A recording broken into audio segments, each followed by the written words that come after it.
उस फील्ड में कुछ ज़्यादा सीख जाता है, जहाँ वो ज़्यादा तरक्की खाता है, ज़्यादा कोशिश करता है। तो पिछले कुछ सालों से उस दहशतगर्दी अदालत में बार बार पेश होना, उस दहशतगर्दी अदालत में मुकदमात के सिलसिले में पेश होने की वजह से निगाह इंतखाब जो है, मैं शुक्रिया अदा करूँगा जनाब लाइब्रेरी सेक्रेटरी साहब का, जनाब AD चौधरी साहब का, जिन्होंने मेरा इंतखाब किया कि आप जो है वो बार में आकर अपने वो जो असबाक आपने ज़माने के हवादत से सीखे हैं, वो असबाक जो है वो तजर्बात हमारे साथ शेयर करें। तो मैं आज वही तजर्बात और वही चीज़ें जो वहाँ पे हमें एक स्पेशल कोर्स के हवाले से या स्पेशल लॉज के हवाले से हमें वहाँ पे नज़र आती हैं और जो हमें मुश्किलात आती हैं, तो वो मैं मौजूद मेंबरान बार के साथ और अपने मौजूद दोस्तों के साथ जो है वो शेयर करूँगा। इस माजरत के साथ कि मेरे वो कुछ दोस्त, क्योंकि लाइब्रेरी है यहाँ पे, दोस्त जो है वो अपने रिसर्च के लिए आते हैं और रिसर्च की सिटिंग्स के दौरान बहुत सारे दोस्तों के पास बहुत कम वक्त होता है। तो जो दोस्त यहाँ पे रिसर्च के लिए बैठे हुए उनकी माजरत के साथ, क्योंकि बसाव का जब हम भी रिसर्च कर रहे होते हैं, जब भी लाइब्रेरी में हम स्टडी कर रहे होते हैं, तो जो डिस्टर्बेंस या वॉइस या लाउड वॉइस जो होती है वो डिस्टर्ब करती है। तो मैं उन मौजूद मेम्बरान के साथ भी, मौजूद भाइयों के से उनसे भी मैं माजूद करता हूँ। तो कोशिश करूँगा सबसे पहले मैं जो है वो दोस्तों को सबसे पहले टेररिज्म लॉज के बारे से, आजकल वैसे भी मैं टेररिज्म लॉज में बहुत सारा रश देख रहा हूँ, एंटी टेररिस्ट फोर्स लाहौर में और इसी तरह से मुल्क के दूसरे इलाकों में बाद मुल्की हालात इस तरह से हो जाते हैं कि टेररिस्ट जो है वो उनके खिलाफ मुकदमात करने पड़ते हैं और स्पेशल कोर्ट जो है वो उनको ट्रायल करती है। थोड़ा सा बैकग्राउंड भी जो है वो किसी एक्ट का बता देना चाहता कि लेजिस्लेचर जो है वो एक्ट बनाती है, स्पेशल एक्ट बनाती है या एक्ट को पास करती है तो उस वक्त की वो ज़रूरत होती है। इसी तरह से जिस तरह से नाम से, एक्ट के नाम से जाहिर है कि ये एक टेररिस्ट एक्टिविटी के अगेंस्ट जो एक्ट बनाया गया है उसको एरेडिकेट करने के लिए, टेररिस्ट एक्टिविटीज़ को एरेडिकेट करने के लिए, तो ये टेररिस्ट लॉज है। अब इसकी जो कोर्स बनाई गई वो एंटी टेररिस्ट कोर्स है कि जो भी टेररिस्ट एक्टिविटी है, तो ये कब चला? हमारे मुल्क में 90s में जो है वो दहशतगर्दी की एक लहर आई। तमाम मौजूद दोस्तों को इस बारे में इल्म होगा और सीनियर्स ने तो अपनी आंखों से देखा, जो मेरे प्यारे भाई, छोटे भाई जो बैठे हुए, तो उसमें वो जो 90s में लहर आई दहशतगर्दी की, किसी जगह पे बम धमाका हो जाता था, किसी जगह पे कुछ हमलावर आ जाते थे, मार्केट्स तो हमारी महफूज नहीं थी। तो हमारी उस वक्त की जो लेजिस्लेचर थी उसने ये कोशिश की और सबसे पहले जो है वो कुछ एरियाज़ को जो है वो सॉर्ट आउट किया गया कि ये एरियाज़ जो है, इस एरियाज़ में ये टेररिस्ट इफेक्टेड एरियाज़, और टेररिस्ट अफेक्टेड एरियाज के तहत जो है वो एक उनको स्पेशल कोर्ट एक्ट उस वक्त पास किया गया, special courts act, terrorist affected areas special courts act 1992। वहाँ पर स्पेशल कोर्ट्स जो है वो बनाई गई उन एरियाज में। ये एक्ट जो है सबसे पहले ये हमें बैकग्राउंड प्रोवाइड करता है, हमें सेंस प्रोवाइड करता है, being a legal students, being a student of the field of law, हमें जो है ये एक ऑब्जर्वेशन देता है, हमें ये एक सेंस देता है कि हम अंडरस्टैंड कर पाएँ व्हाट इज़ द टेररिज्म और इसकी ज़रूरत क्यों पेश आई। तो देखें, पहले तो Pakistan penal code he needs को मीट कर रहा था, स्पेशल लॉज बनाए गए, एंटी मनी लॉन्ड्रिंग एक्ट बनाया गया, एंटी नारकोटिक्स एक्ट बनाया गया, जो स्पेशल एक्ट्स बनाए गए। इसी तरह से सेम ही उसी तरह का एंटी टेररिस्ट लॉज है, एंटी टेररिस्ट एक्ट है। अब उसके बाद जब पूरे मुल्क में ये टेररिस्ट एक्टिविटीज़ जो हैं ये सारी की सारी फैल गई, तो 1997 में एंटी टेररिज्म एक्ट 1997 जो है वो बनाया गया और उसकी प्रमलगेट किया गया और उसकी jurisdiction whole of the Pakistan थी। और उसमें एक कंप्लीट उस टाइम का एक कंप्लीट कोड दिया गया कि टेररिज्म को डिफाइन कर दिया गया, और टेररिज्म को डिफाइन करने के बाद उसमें उसके कुछ सेक्शंस बनाए गए। उसमें अमेंडमेंट्स आती रही हैं, अमेंडमेंट्स को हम बाद में डिस्कस करेंगे। टाइम टू टाइम अमेंडमेंट्स आती रही, जिस तरह से ज़रूरत पेश आती रही उसी तरह से इस लॉ को भी साथ साथ लेके चलते रहे। जैसे साइबर का फॉर एग्जांपल मैं एक एग्जांपल कोट कर देता हूँ एक्ट में से कि साइबर का जब हमारे इलेक्ट्रॉनिक क्राइम्स बढ़े, साइबर टेररिज्म बढ़ा, तो साइबर टेररिज्म की अमेंडमेंट आई। साथ ही prevention of electronic crimes act 2016 है, ये भी मेरे भाई नोट कर लें। तो prevention of electronic crime act 2016, उसमें भी साइबर टेररिज्म के ऊपर एक स्पेशल जो है वो सेक्शन दिया गया। ठीक है, तो इसी तरह से आज मैं सबसे पहले अपने प्यारे मोहतरम प्यारे भाइयों को, मोहतरम दोस्तों को, मेरे मौजूद जो मुझसे सीनियर्स हैं, तो मैं सबसे पहले वो रिलेटेड लॉज जो हैं जिनको हम साथ साथ अब डिस्कस करते जाएंगे, मैं पहले कोशिश करूंगा कि वो मैं अपने नाक़िस इल्म के मुताबिक जो जिनको हम रीड विद कर सकते हैं, जिनको हम रीड विद करेंगे, वो मैं उनके हवाले से उनको मैं पहले नोट करवा दूँ ताकि अपना एक लेक्चर को स्टार्ट करने से पहले। तो मैंने 3 को नोट करवा दिए। Terrorist affected areas act, special code act 1992, anti terrorism act 1997, prevention of electronic crime act 2016। इसी तरह से जो अमेंडमेंट बाद में आई, इसी में जो पर्सन आर्म्स एक्ट था 1965 का, तो अमूमन उसमें हमारे पास जो FIR आती थी वो 13-20-65 की आती थी, और वो हम बहुत सारे फेमिलियर हैं उस सेक्शन के साथ। मोस्टली जो हमारे पास 302 का ट्रायल आ जाए या 302 आ जाता है, 324 आ जाता है, तो मोस्टली 13-20-65 की एक बगली FIR उसके अंदर एक या इससे ज़्यादा बगली FIR उसके अंदर मौजूद होती है। ये एक्ट इसके अंदर अमेंडमेंट है। उसके बाद surrender of illicit arms act है 1991 का, कि उस वक़्त ये जब एक्ट आया तो दोस्तों को याद होगा कि उस वक्त जो है ये साथ नोटिफिकेशन भी थे गवर्नमेंट के बहुत ज़्यादा, कि जिनके पास नाजायज़ असले हैं या जिनके पास जो है वो प्रिंटेड बोर्ड के असला हैं, उनको वो एक नोटिफिकेशन सर्कुलर जारी किया गया था कि ये असला आप सबमिट करवा दें। The purpose of the legislature at that time was that कि आपको जो एक्टिविटीज़ हैं, जितनी एक्टिविटीज़ हैं, उन एक्टिविटीज़ को, टेररिस्ट एक्टिविटीज़ को इरेडिकेट किया जाए। उसके बाद 2013 में एक एक्ट पास किया गया, national counter terrorism act 2013, national counter terrorism act 2013। उसको भी हम रीड विद करेंगे, लेकिन बेसिक जो हमारी टेररिज्म लॉज को मीट करेगा वो एंटी टेररिज्म एक्ट 1997 ही है, जिसके सेक्शन को अभी सेक्शन 6 को हम जो है वो रीड आउट करेंगे। आज जो अभी सेक्रेटरी साहब ने जो है वो टाइम दिया हुआ है 2 बजे तक आपने लेक्चर्स को रीड अप करना है, और उसके बाद अगर जरूरत पेश आई तो उसके बाद आपका एक और लेक्चर रख लेंगे, ताकि दोस्त जो है वो 2 बजे के वक्त के बाद उन्होंने पोस्ट में जाना हो। उसके बाद ही हमारा the investigation of fair trial act है 2013 का। उसके बाद द एक्सप्लोजिव एक्ट 1884 का बहुत इंपॉर्टेंट, इसको हमने रीड करना है। जो हमारी डेफिनेशन क्लॉज है सेक्शन 2 का, section 2 definition clause of anti terrorism act 1997, इसको साथ इधर करना है, क्योंकि वर्ड जो यूज़ हुआ है एंटी टेररिज्म एक्ट में, उसको इधर इतना डिटेल डिफाइन नहीं किया गया। वो एक्सप्लोसिव एक्ट जो है वो 1884 में। उसके बाद जो है वो कुछ अमेंडमेंट्स हैं, प्रोविंशियल अमेंडमेंट्स हैं, KPK में हुई हैं जी। अमेंडमेंट एक्ट 2013 है, और ये KPK की जो KPK के दोस्त इधर बैठे होंगे वो उनके लिए जो है वो अमेंडमेंट।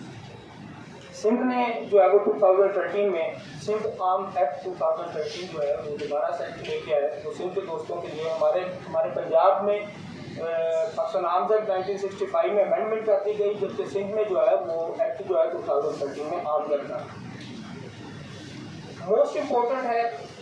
इसको हम जनरली भी साथ साथ डिस्कस कर लेंगे, juvenile justice system act 2018, juvenile justice system act 2018, क्योंकि वहाँ पे जुवेनाइल्स के लिए एज की बात एंटी टेररिज्म लॉज में एज दी गई है, age of a minor and age of the child, जो भी हम आने वाले टाइम में हम डिस्कस कर लेंगे। Where as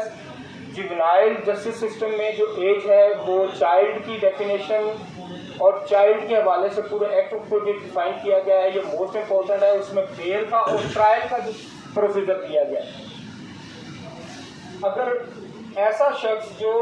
terrorism anti terrorism act के सेक्शन 7 के तहत जिसकी जो है वो FIR आ गई, when FIR was ਉਹ ਮੈਸੇਜ ਕਰਾਂ ਹੁਣ at that time he ਤੁਹਾਨੂੰ was ਉਹ ਦੱਸੀ ਤੇ ਉਹ ਐਸ਼ਨਾਤੀ ਕਾਰਡ ਸੈਂਡ ਕਰ then ਦਿੰਦੇ ਭਾਈ what are ਆਪੇ the ਤਿਆਰ ਕਰ remedies ਦਿਓ are ਮੈਂ ਜਨ available to the petitioner, to the accused who is juvenile? तो ये हम जब डिस्कस करेंगे इसकी बेल स्टेज पे, जब हमारा पॉइंट आ जाएगा बेल पे,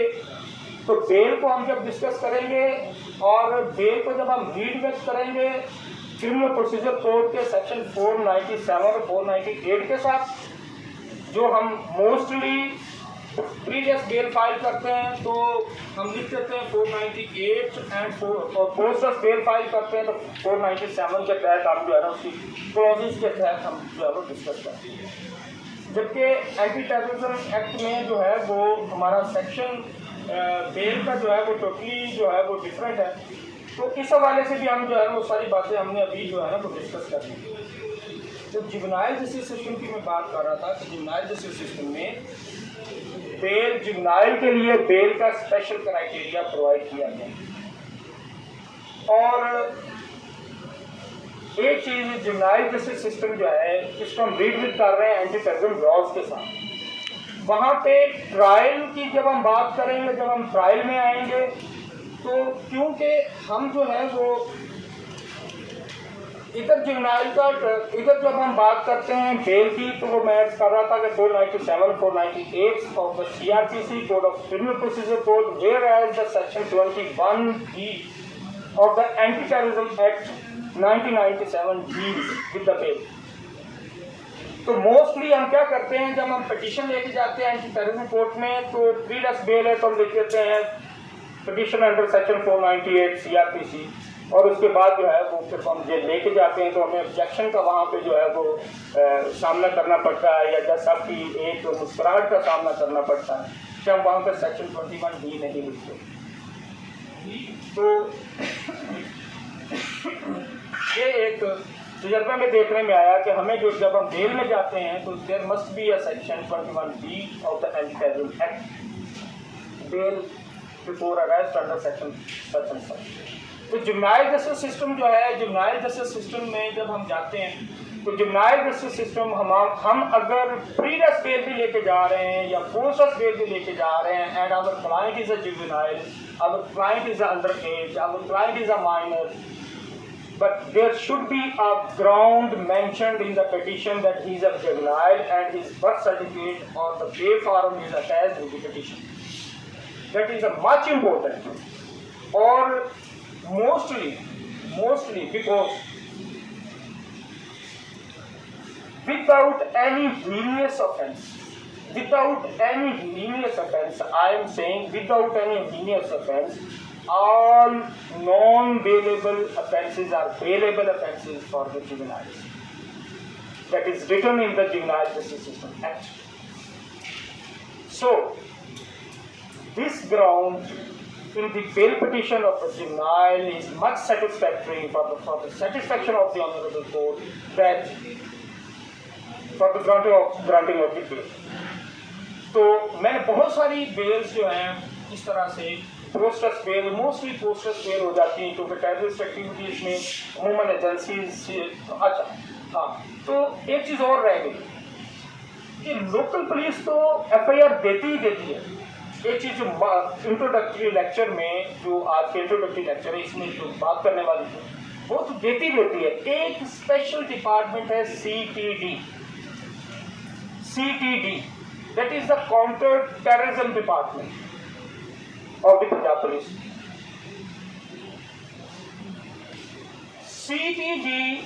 have a separate police station and FIR may be registered against a culprit of the Anti-Terrorism Act in the CTG police station.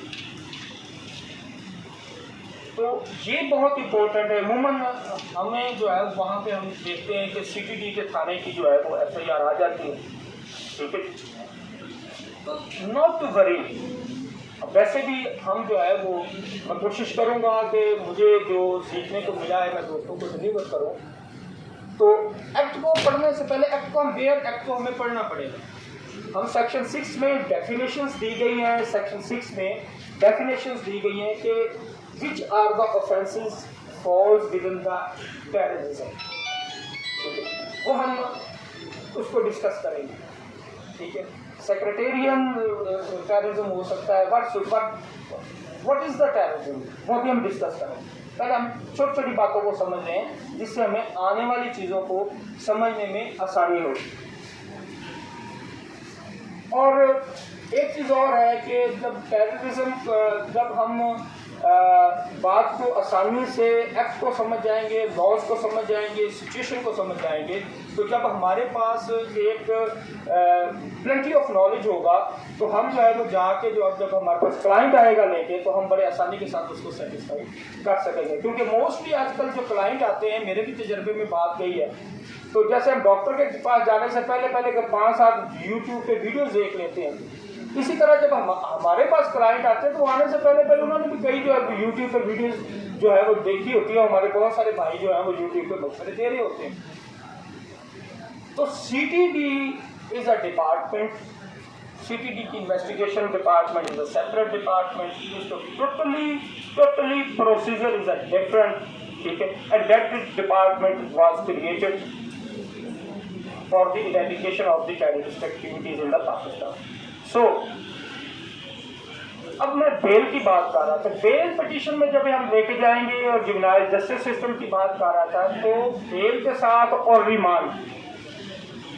अब रिमांड हम दोस्त जानते हैं कि remand 167 of the criminal procedure code है, 167 ज़ाब्ता फौजदारी के तहत जो रिमांड हम देखते हैं, जो हाईकोर्ट क्रिमिनल रूल वॉल्यूम 3 में जो बताया गया है। लेकिन एंटी टेररिज्म लॉज में जो रिमांड को डिस्कस करता है section, that is a 21E remand. यहाँ पे एक जो मैं बात बड़ी इंपॉर्टेंट करने लगा हूँ, जो मेरे तजर्बे में गुजरी, जितना रिमांड है, whether those offences are triable by the section 30 magistrate or the first class magistrate or the session trial,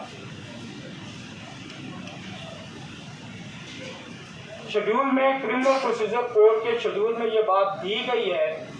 कि all the remands will be given, will be tried, will be heard by the magistrate, whether he is a magistrate of the first class, whether he is a magistrate of the 30 class, section 30 of the criminal procedure code. Whereas an offence which is committed under the Anti-Terrorism Act, वहाँ पर remand जो है वो anti terrorism code देगी। Remand भी anti terrorism code देगी। यहाँ पे रिमांड, यहाँ पर ए कोर्ट है, that is considered is as an administrative court, and where there are more than one courts, the administrative court जो है वो रिमांड को सुनेगी, रिमांड को करेगी और रिमांड को देगी। और द मच इम्पोर्टेंट कि दूसरे केसेस में which are triable in the general, वहाँ पे रिमांड जो है वो 14 दिन का है। यहाँ पर जो रिमांड है वो पहला रिमांड जो है वो कम से कम 14 दिन। अमूमन हमारे दोस्त जो है वो लड़ रहे होते हैं जी कि ये जो है वो 4 दिन का रिमांड दे दे, 5 दिन का रिमांड दे दे, 7 दिन का रिमांड दे दे, और वहाँ पे कोर्ट्स बता रही होती हैं कि आप जो है ना वो सेक्शन को, प्रोवाइजर को, स्टैट्यूट को पढ़ के आए। और दूसरी चीज़ ये इसमें कोई बात नहीं है, इसमें बहुत सारे इन्वेस्टिगेशन ऑफिसर भी जो है वो 10 दिन का रिमांड लिख के आ जाते हैं। तो हमने क्या करना है, हमने क्या देखना है कि when we are going to contest the remand in the anti-terrorism court, तो वहाँ पे डिस्चार्ज भी हो जाते हैं। ये नहीं है कि वहाँ पे रिमांड है तो स्पेशल जो है वो सेक्शन 21E है तो वहाँ पे डिस्चार्ज नहीं हो सकता रिमांड पे, क्योंकि मजिस्ट्रेट की पावर्स तो है डिस्चार्ज करने की। when the charge is not made out on the first remand, magistrate has the power to discharge the accused from the charge। तो इसी तरह से फॉर एग्जाम्पल एक तो है ना कि वो इन्वेस्टिगेशन ऑफिसर लेके आ गए जी कोई रिकवरी मतलूब नहीं है, वो इस तरह की बातें लेके आ गए थे जी इसकी कोई रिकवरी मतलूब नहीं है या इसको इस तरह की चीज़ें जुडिशल लेके आ गया, तो देन वो हैव एन आर्गूमेंट इसके सर इसको डिस्चार्ज किया जाए। जब रिकवरी मतलूब नहीं है जी इससे कोई चीज़ इससे नहीं रिकवर करनी तो why he sending to the judicial law form, तो जो चीज़ हमने बेल स्टेज पे है। तो सर ये चीज़ें जो है वो हमारा जो नेक्स्ट लेक्चर होगा, मेरे पास आई हैव ओनली 8 मिनट्स, तो जो हमारा नेक्स्ट लेक्चर होगा मैं दोस्त जो आज हमें ज्वाइन कर रहे हैं मैं दोस्तों से रिक्वेस्ट करूंगा कि जो नेक्स्ट लेक्चर होगा ताकि हमारा जो नेक्स्ट 2 लेक्चर हो जाए, कोशिश करूंगा 2 लेक्चर्स के अंदर अंदर इसको वाइंड अप कर दूँ। तो कम से कम ये जो हमने एक्ट्स लिखे हैं उनको हमने सिर्फ बेयर स्टडी करनी, वो बहुत आसान हो जाएगा, बहुत स्पीडी हो जाएगा कि हम जो मैं उससे एक चीज़ को डिटेल के साथ जाऊँ अपने एक्सपीरियंस में, तो मैं उसको डिटेल के साथ ये कोशिश ये करनी है कि दोस्तों के साथ जो है वो आजकल PTI के ऊपर क्रैकडाउन चल रहा है, तो बहुत सारे जो है वो 2-3 जो है वो FIR जो है वो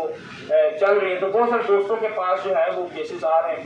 मेरे पास तो काफ़ी आए। उसकी रीज़न ये है कि मैं इसको करता जा रहा हूँ, लेकिन बहुत सारे दोस्तों के पास आए हैं, बहुत सारे दोस्तों ने मुझसे पूछा भी है कि जी सर इसके हवाले से इसके हवाले से और सर बात, तो ये चीज़ें ये है कि आजकल जो है वो बहुत सारे केसेस हैं एंटी टेररिज्म एक्ट के, एंटी टेररिज्म लॉज के बहुत सारे जो है वो स्पेशल जो हमारे पास केसेस हैं, तो उनको करने के लिए हमें ज़रूरी है कि ये लाइब्रेरी सेक्टर साहब ने बड़ा अच्छा जो है ना वो वक्त के मुताबिक जो है वो पॉइंट नोट किया, टॉपिक नोट किया, और टॉपिक नोट करने के बाद मुझे भी इन्होंने जो है वो कोशिश करके कहा जी कि आप भी इसमें लेक्चर डिलीवर करते हैं। तो आपने मेरे तमाम मौजूद फाजिल दोस्तों ने कोशिश करनी है कि जो लॉज मैंने जो है वो डिस्कस किए हैं यहाँ पे दोस्तों को नोट करवाएं, इनको पढ़ लीजिएगा। Prevention of electronic crime act में जो है वो साइबर टेररिज्म है वो बहुत इंपॉर्टेंट है। अगली दफ़ा हम जो है वो एंटी टेररिज्म लॉज का हम कोशिश करेंगे सेक्शन 10 तक चले जाएँ, सेक्शन डेफिनेशन क्लॉज सेक्शन 2 से लेके तो सेक्शन 11 तक चले जाएंगे। 11 के लिए सेक्शन 11 के लिए एक सेपरेट लेक्चर की ज़रूरत है। 11 और एक बहुत चीज़ जो 11 में जब जाएंगे तो that is a most important, that is the 4th schedule. Every person comes to us in our office and inquire what is the 4th schedule। 4th schedule क्या है, इससे क्या करना है, 4th शेड्यूल लग गया जी हमारे ऊपर, आपको 4th शेड्यूल किस बना का नाम है। तो ये हम सेक्शन 11 को जब आप डिस्कस करेंगे तो साथ ही 4th शेड्यूल को डिस्कस करेंगे, बल्कि चारों शेड्यूल्स को डिस्कस कर लेंगे जो एंटी टेररिज्म लॉज के हवाले से है। बहुत सारे लोग आ जाते हैं हमारे पास, वो कहते हैं जी कि हमारा अकाउंट फ्रीज कर दिया गया, हमारा NIC फ्रीज कर दिया गया,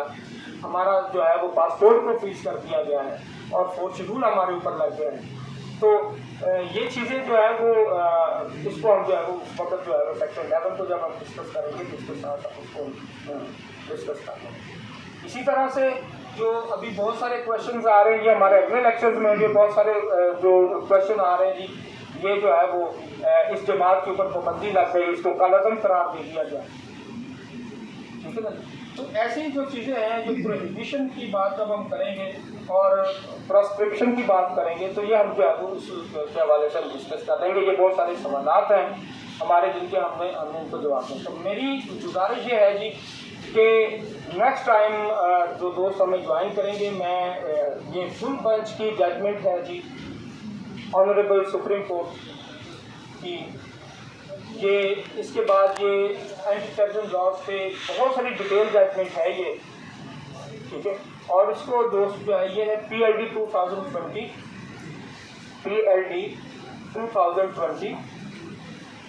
सुप्रीम कोर्ट 61। आसफ सईद खोसा साहब ने, आसफ सईद खान खोसा, मिस्टर जस्टिस आसफ सईद खान खोसा साहब ने ये बेंच को लीड किया था और ये PLD 2020 सुप्रीम कोर्ट 61।